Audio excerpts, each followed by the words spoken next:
Welcome back to yet another episode in what to expect at Army basic training amid the coronavirus pandemic in 2021. In this episode, I'm going to break down to you white phase, so stay tuned.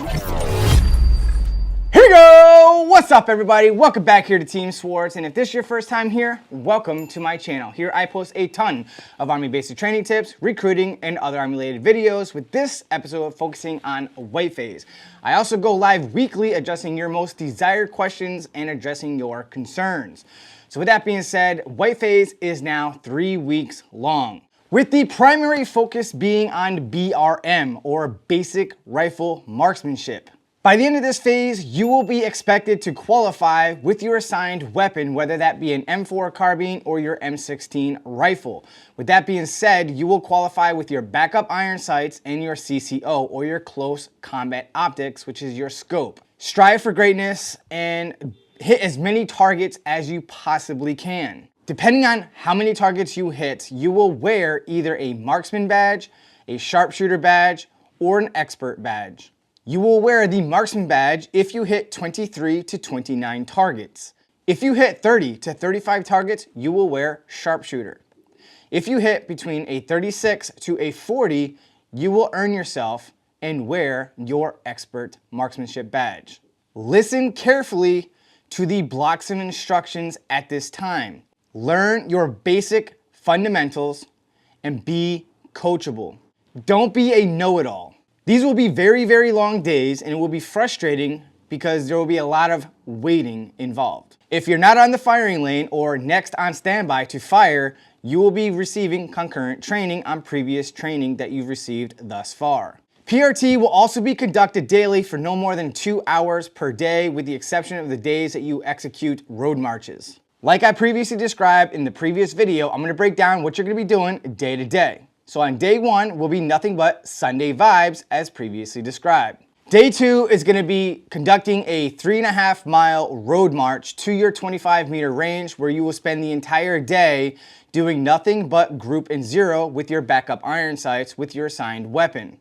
You will receive 70 rounds to make this happen. You will be in the prone supported position with a sandbag, shooting at your target 25 meters out. With your backup iron sights, you will shoot your 2 5-round shot groups. You must shoot all 10 rounds, even if your first 5 rounds are tightly grouped. If you fail to do so, you will receive remedial training. After achieving 8 out of 10 rounds in a group, you will continue to shoot in 5-round groups. Then you will check your targets and make your necessary adjustments. Before making your adjustments, your drill sergeant will confirm to you what adjustments need to happen on your assigned weapon, whether it's up, down, left, or right, or a combination of thereof. Trainees are considered to be zeroed with their backup iron sights if they can achieve 8 out of 10 rounds in a 2 consecutive 5-round group shots in a 4-centimeter circle.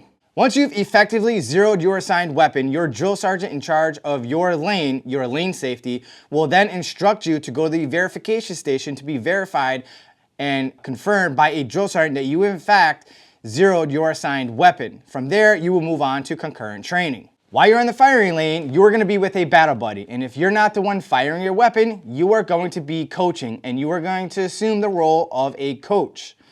You are going to be notifying your battle buddy, right? Because you're going to be watching them. You're not going to be looking at where they're firing downrange and where they're hitting on the target. You don't need to concern yourself with that. You need to make sure that they are adhering to the basic fundamentals.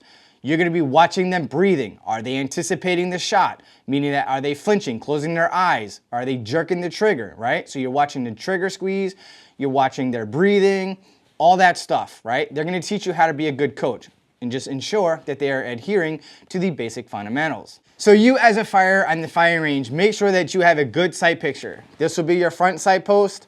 This will be your rear sight post, right? So when you're looking through it, right? So you got that small little circle in the back right here, right? So this will be blurry. Your front sight post will be crystal clear, and your target will be blurry. So your rear sight apparatus and your target will be blurry. Only your front sight post will appear clear, okay? Follow the directions of your drill sergeant. With your peripheral vision, you're going to be looking at the target. Because it's blurry, it's going to appear to be slightly bigger, thus helping you out. So just make sure that front sight post is crystal clear.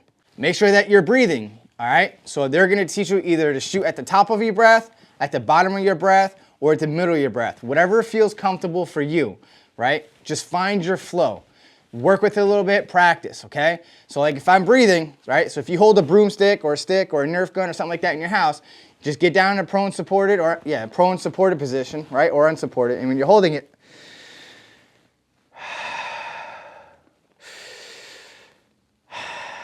right? So either squeeze the round off at the top, the bottom, or somewhere in the middle. But again, pause for a second or two. If you can't fire off your round within that second or two, continue breathing, because what you don't want to do is start shaking. And no matter how hard you try not to shake, it is inevitable. You will not be able to stop shaking, so continue to breathe.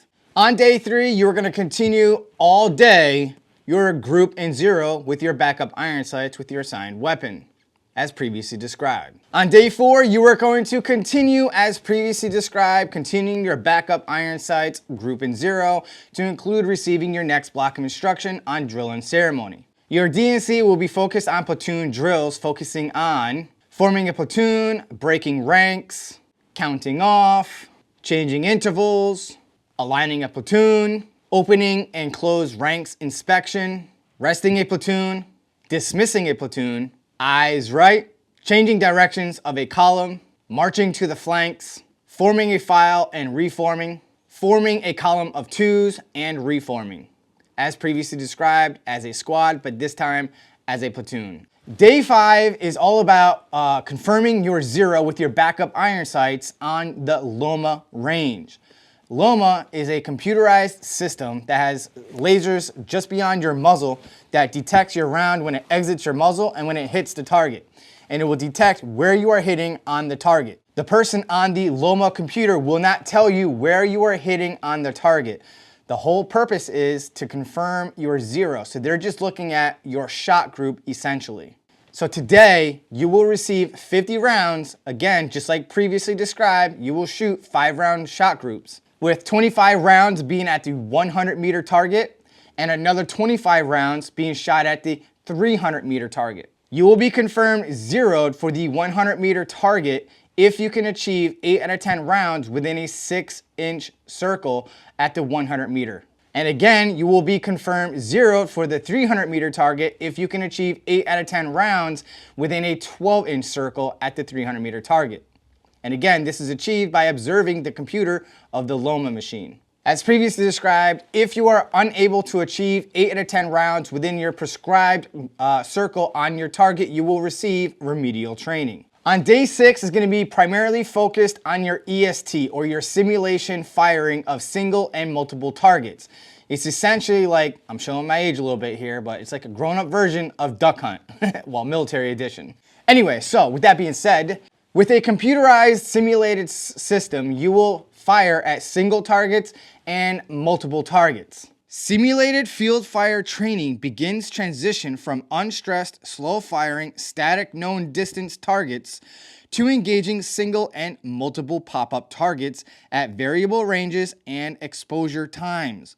EST introduces the concept of scanning their sector of fire and reinforces detecting and engaging single and multiple targets at variable distances by rapidly applying the elements of the shot process while simultaneously correcting malfunctions and loading their weapon without being coached.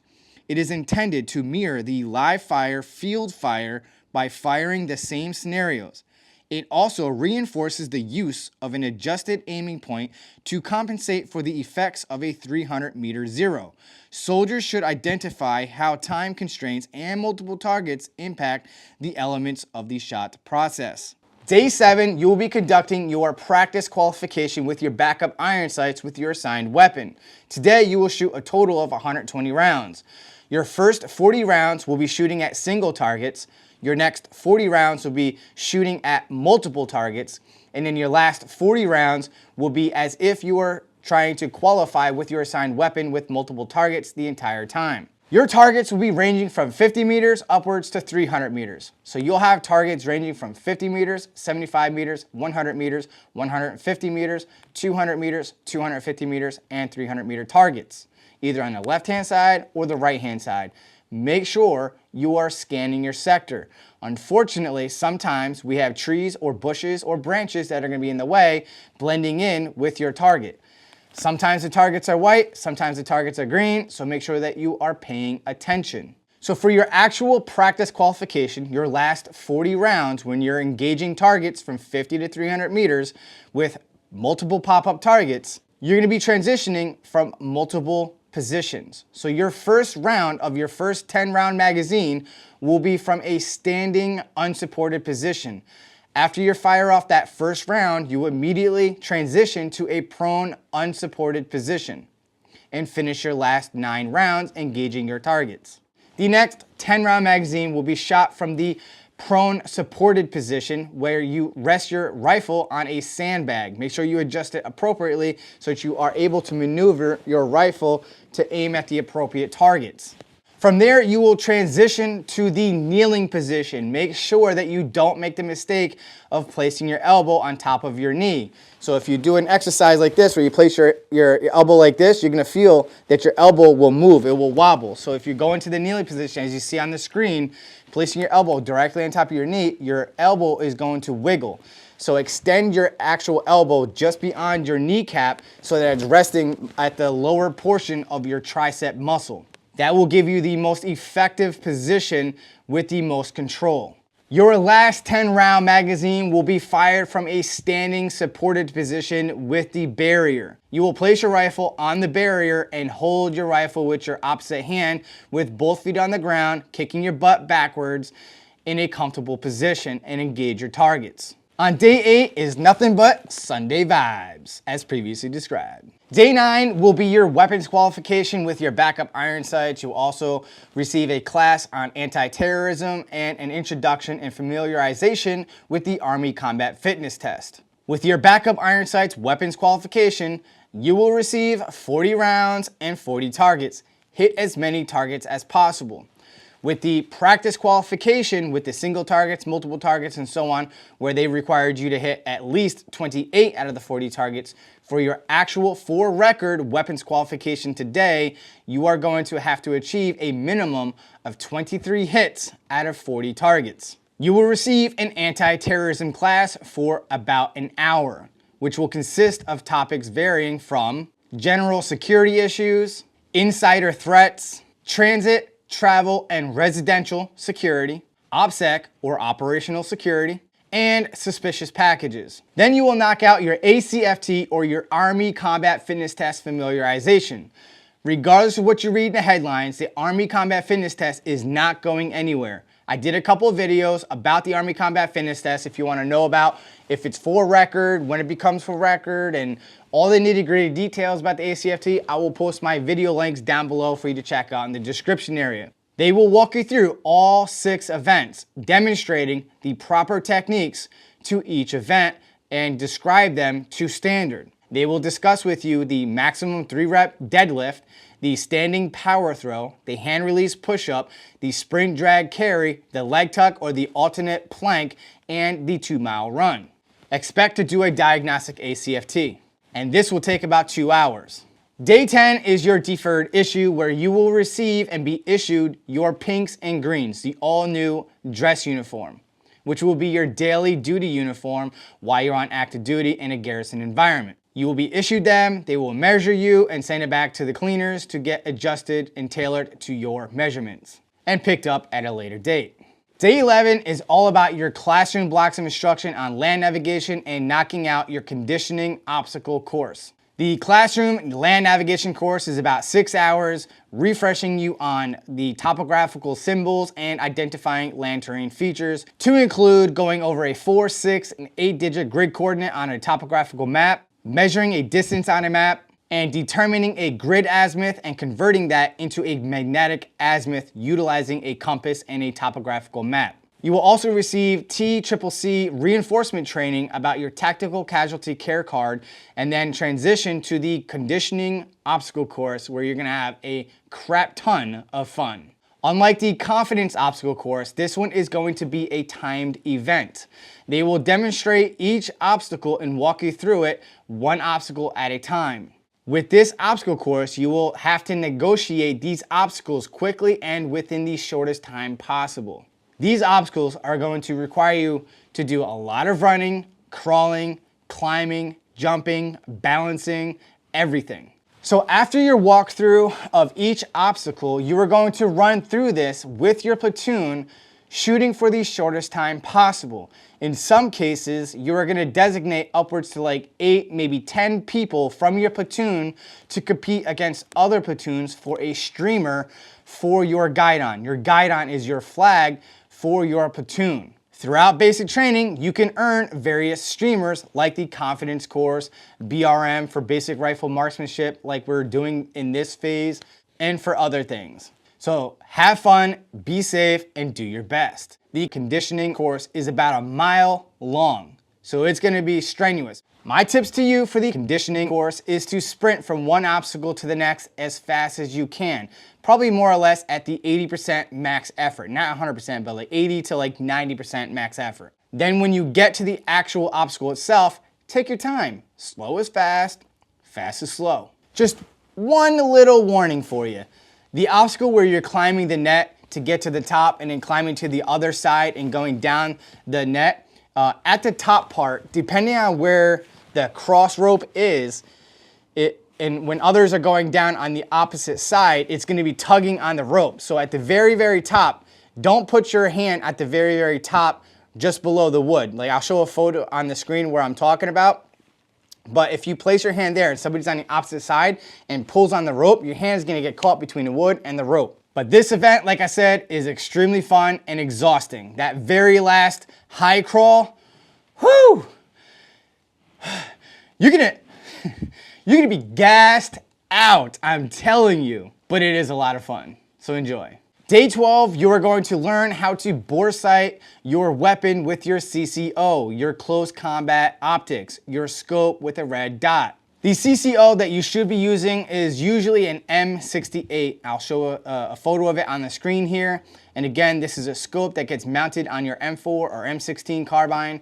And usually, typically, when effectively zeroed, no matter where your eyeball is at on this scope, wherever that red dot is at the time that you pull the trigger is where your round is going to impact. So hopefully it's your target. So when zeroing your rifle with your CCO with the bore light, essentially we are going to put a laser at the end of your muzzle and a target 10 meters away. Your drill sergeants will teach you how to walk your laser to a proper zero. From there, once you properly zeroed your weapon with the bore light, you are going to move on to the EST as previously described, shooting at single and multiple targets with your CCO. Day 13 is all about group and zero with your CCO as previously described when you conducted that earlier with your backup iron sights. So you will receive 70 rounds to make this happen. Day 14 is all about your group and zero again with 70 rounds with your CCO to include receiving your evaluations on your BRM tasks. Everything that you learned up until now will be evaluated today. Day 15 is nothing but Sunday vibes. Day 16 is to confirm your zero at the LOMAH range, this time with your CCO as previously described with your backup iron sights. Day 17 is going to be your CCO practice qualification and your barrier shoot. Today, you will be shooting a total of 80 rounds. 40 rounds for your practice qualification and 40 rounds for your barrier shoot, as previously described. Just like your practice qualification with your backup iron sights, you must achieve 28 out of 40 targets or receive remedial training. Day 18, you will knock out your CCO weapons qualification. You will receive your drill sergeant counseling and a class on how to manage your personal finances. So you will shoot a total of 80 rounds today. 40 rounds will be your practice with your single and multiple targets that pop up, and your last 40 rounds will be for record as your weapons qualification utilizing your CCO. And as previously described, with your weapons qualification for record, you must achieve a minimum of 23 hits out of 40 targets with your 40 rounds. As previously described, when you do your weapons qualification, you will shoot 1 round from a standing unsupported position, finishing off your last 9 rounds in a prone unsupported position. Your next 10 rounds will be from a prone supported position. Your next round will be from a kneeling position. And your last and final position will be shot or fired from a standing supported position with your last 10 rounds. Again, hit at least 23 targets. Do not be that person that does not qualify with their weapon. Again, with your backup iron sights or your CCO, if you fail to achieve 23 targets or better, you are going to have to, on a separate day, go with a different platoon and hope and pray that you qualify with your weapon. If you fail to do so, that second opportunity, you could face being recycled and being transitioned to a new company and platoon and finish your training from there. Your Managing Your Personal Finances class will last about an hour, and you will also receive about 2 hours to allow your drill sergeants to counsel as much soldiers as possible. Days 19 through 21, you will be knocking out your ANVIL FTX. FTX, as previously described, is your field training exercise. The ANVIL is 48 hours. Upon completion of the ANVIL, trainees will improve upon their proficiency on shoot, move, and communicate tasks, and are ready for external evaluations on buddy team fire and movement live fire exercise and force-on-force exercise during week 7. Some of the highlights of the ANVIL and some of the things that you would expect to do is a 7.5 mile ruck march under a heavier load than a previous ruck march that you've previously completed. You will knock out a land navigation practical exercise where you will find and locate up to 4 points on a map as a team. During the ANVIL, some of the things that you will taught and execute and be evaluated on are movements under fire. You will also learn how to do the low crawl, high crawl, and the 3 to 5 second rush and when to use them. You will also learn how to react to indirect fire when dismounted. You will also practice noise, light, and litter discipline.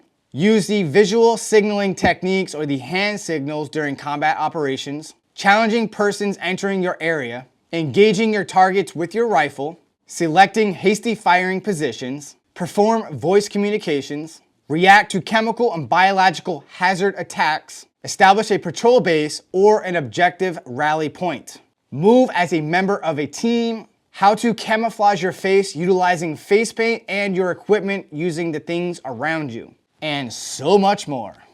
As previously described, you will be taught everything, demonstrated, and conduct practical exercises on the tasks at hand. Under normal circumstances and when it gets reinstated after COVID, you will also receive your combatives training at this time. You will conduct another road march back to garrison, or essentially back to your barracks, and commence recovery. At this time, drop any comments down below of anything in this video that you would like me to get into a more detailed explanation.